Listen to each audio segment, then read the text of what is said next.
Voilà, bonjour à tous mes frères et mes sœurs du groupe. Ce matin, je suis heureux donc de commencer la journée avec vous dans la bonne présence du Seigneur.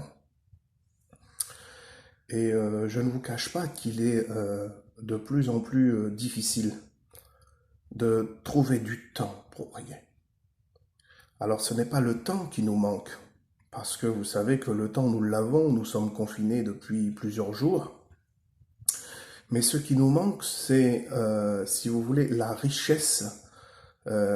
Si vous voulez, c'est cette connaissance qui nous manque de pouvoir s'exprimer devant le Seigneur.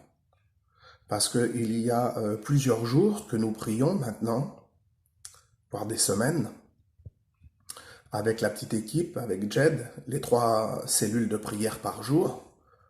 Ça fait beaucoup de temps dans la prière.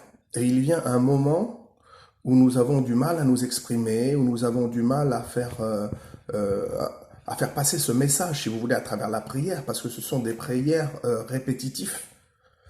Cela devient une habitude, cela devient euh, une façon difficile de s'exprimer, si vous voulez, parce que on se lasse de la prière. Parce qu'on se dit, c'est toujours les mêmes mots, c'est toujours les mêmes besoins, c'est toujours les mêmes requêtes. Mais laissez-moi vous dire que nous ne devons pas arrêter de prier. Nous ne devons pas nous lasser, nous ne devons pas nous arrêter.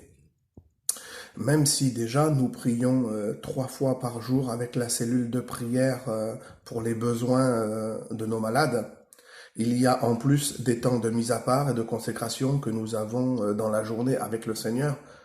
Ça fait beaucoup de temps, si vous voulez, que nous passons dans ce partage de prière. Et il y a un moment où on n'a plus les mots.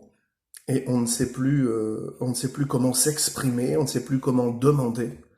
Eh bien, j'aimerais ce matin faire la lecture avec vous pour nous encourager à continuer à prier. Et même si nous n'avons pas toujours les mots, même si nous ne savons pas quoi dire, ou si nous ne savons pas nous exprimer, eh bien, la Bible nous l'enseigne que lui, il connaît la pensée des cœurs, il connaît ce que nous pensons dans nos vies, il connaît nos sentiments, il connaît nos désirs, et il sait si même quelquefois les mots sont répétitifs et si nous perdons courage et que la prière devient de plus en plus courte, eh bien, le Seigneur connaît nos cœurs.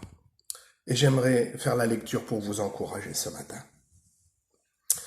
Dans l'Épître aux Romains, au chapitre 8 et au verset 26. De même aussi l'Esprit nous aide dans notre faiblesse, car nous ne savons pas ce qu'il convient de demander dans nos prières, mais l'Esprit lui-même intercède par des soupirs inexprimables. Et celui qui sonde le cœur et connaît la pensée de l'Esprit, parce que c'est selon Dieu qu'il intercède en faveur des saints. Voyez, nous ne sommes pas seuls dans nos prières. Le Saint-Esprit nous aide à prier Dieu.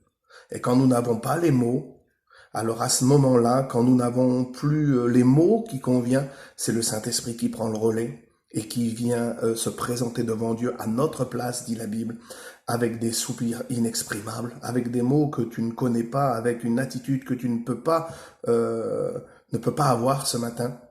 Eh bien, laisse-moi te dire que c'est le Saint-Esprit qui t'aide à prier. Et ces prières-là ont de la valeur. Elles ont de la valeur. Alors ne néglige pas la prière, persévère, car bientôt viendra l'aboutissement de toutes nos prières. Ne craignez rien, il a vaincu le monde. Que Dieu vous bénisse dans cette journée, mes frères et sœurs.